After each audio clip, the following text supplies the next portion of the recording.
Hey, listen, all that soloing you've been doing recently, it's really excellent. All that minor pentatonic stuff, really top-notch, and you should be very proud of yourself. However, some people, and I don't want to mention any names here, but some people think you've been neglecting your chords recently.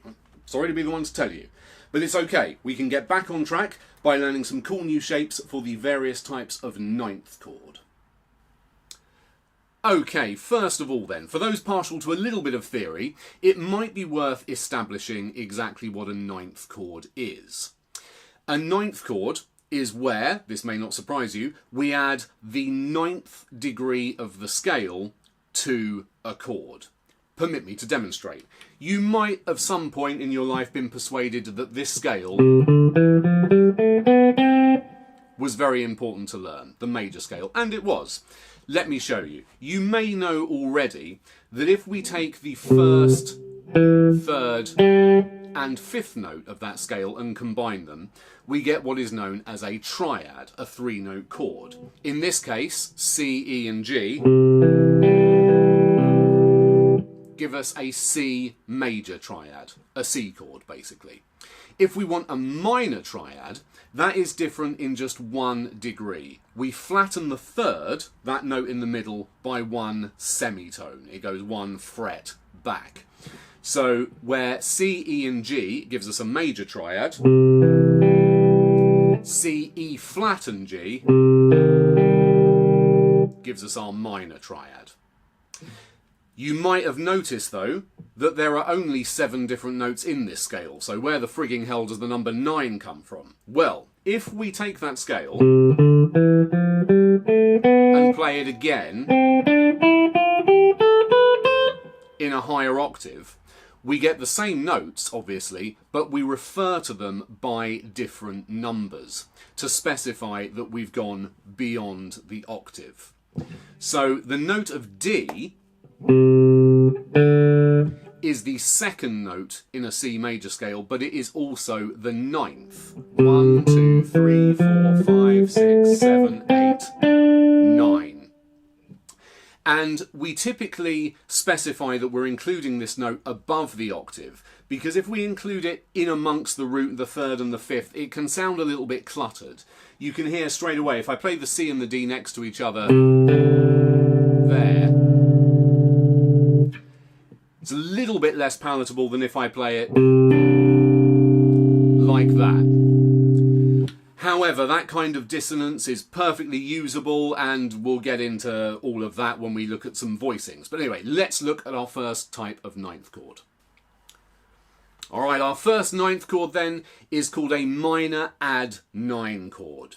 And in case the name has fooled you, this is where we add the 9th to a minor chord.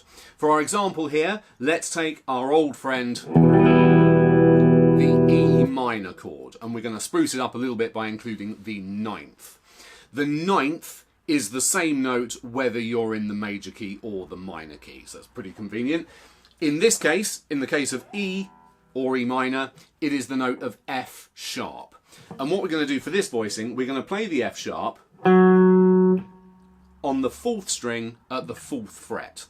So our shape is going to be this, where we've got the open E string, A string at the 2nd fret, D string at the 4th fret, open 3rd string, open G string, open 2nd string, and open E string. And if you add a little bit of picking to that,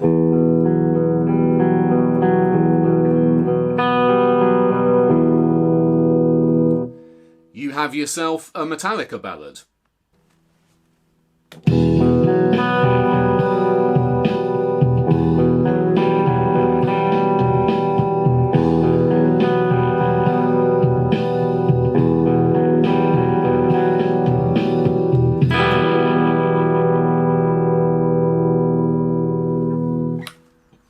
Okay, another really nice type of 9th chord is a major add 9 chord. And you're probably getting the idea. Now this is where we add the 9th to a major chord. In this case, I'm going to add it to a G chord, played here at the 3rd position, and the 9th in our key of G is going to be an A note.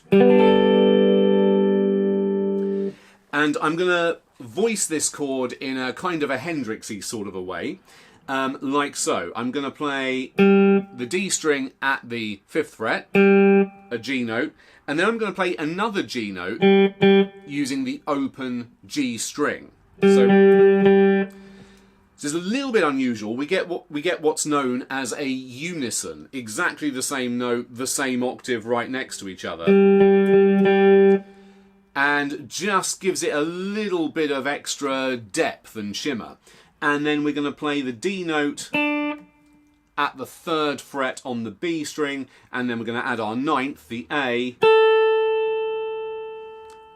on the top E string at the 5th fret. And if you want to go really Hendrixy, use your thumb to fret the low G at the 3rd fret on the low E string.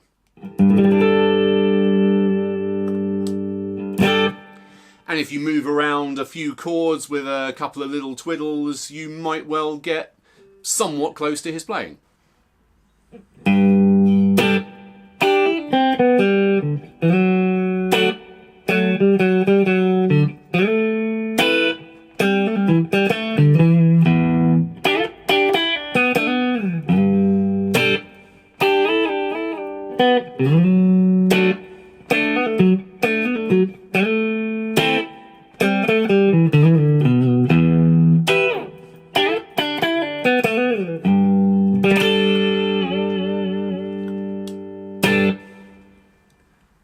Okay, the next type of 9th chord I'd like to show you is a major 9th chord.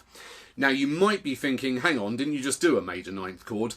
No, you silly bean. That was a major add 9th chord. It's a little bit different. An add 9 chord just takes the triad, the 1, 3 and 5, and just adds the 9th on top of it. A major 9th chord includes the 7th as well. So it's a little bit busier.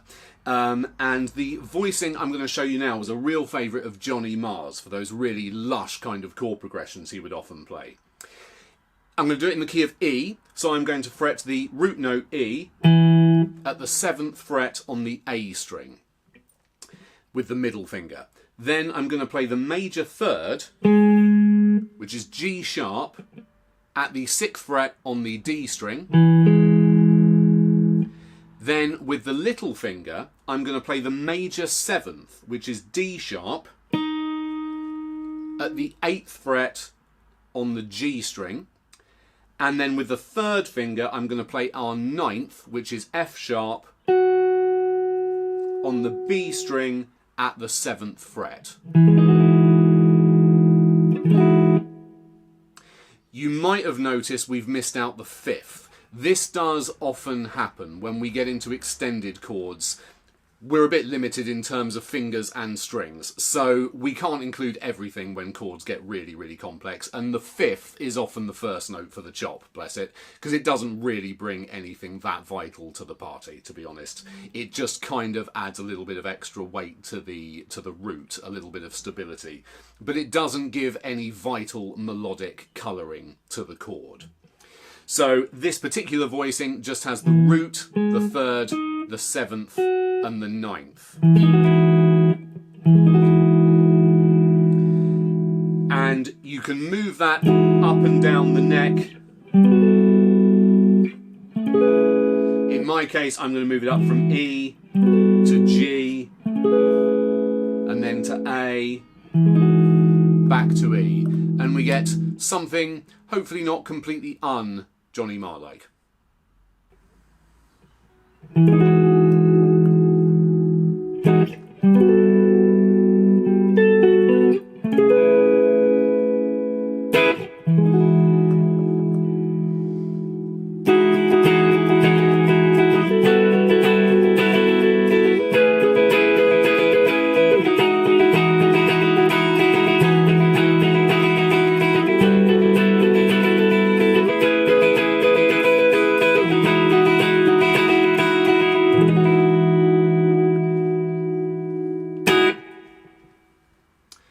Okay, next up we have a minor 9th chord.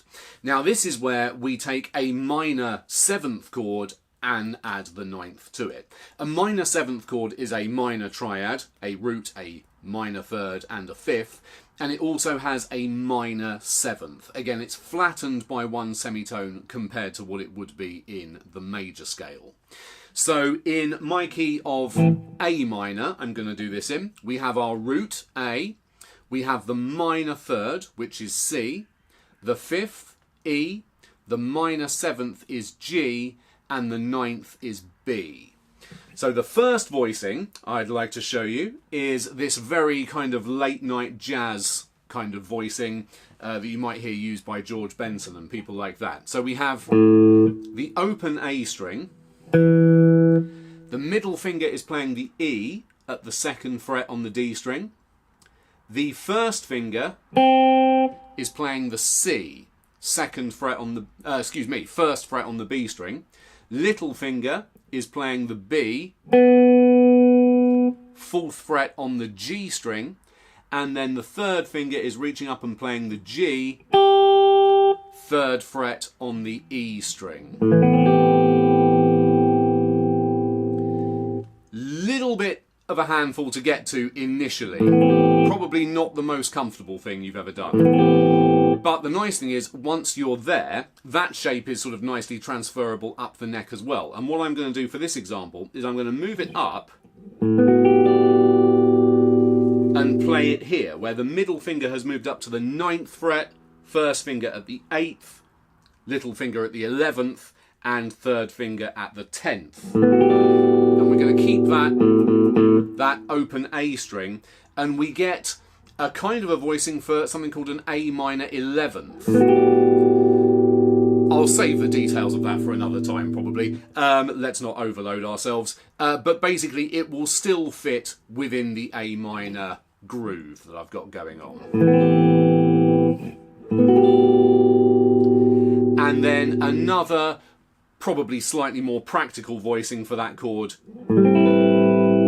would be this, where we're, again, keeping the open A string, then we've got the D string, G and B strings all at the 5th fret, and then we're playing our 9th, our B, at the 7th fret on the E string.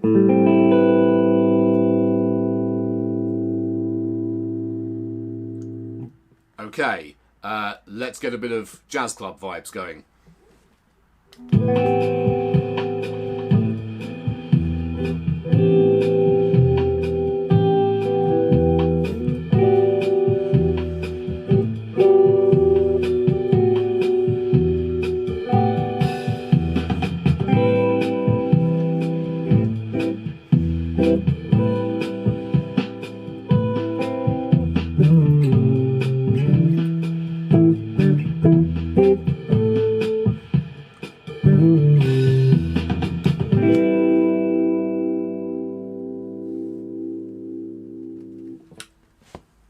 Now, another chord you'll want to be very familiar with if you play any James Brown material in your set is a dominant 9th chord. This is where we take a dominant chord, that is to say a root, 3rd, 5th and minor 7th, and add the 9th to it. I'm going to do this in the key of E, and that is going to give us an E for our root, a G sharp for our major 3rd, a B for our 5th, a D for our minor 7th, and F sharp for the 9th. And there's a couple of very usable voicings for this if you play funk and indeed rock and roll, actually. The first one is played like so. I'm going to play the D note at the 12th fret on the D string, the F sharp with the middle finger at the 11th fret on the G string, the G sharp at the 9th fret on the B string, and then the E at the 12th fret on the E string. It's a little bit stretchy, but it has a really nice presence in a mix because it's got quite a lot of top end to it. The other one that you come across all the time is played like this.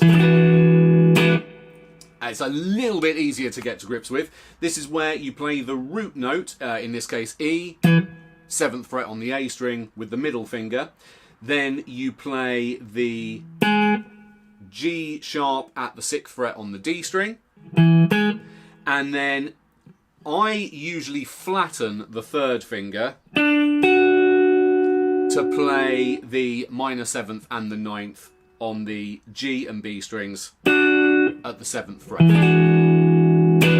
If you don't like doing that, you could obviously use the 3rd and 4th fingers, like so. And that shape moves around very nicely for sort of funky grooves as well.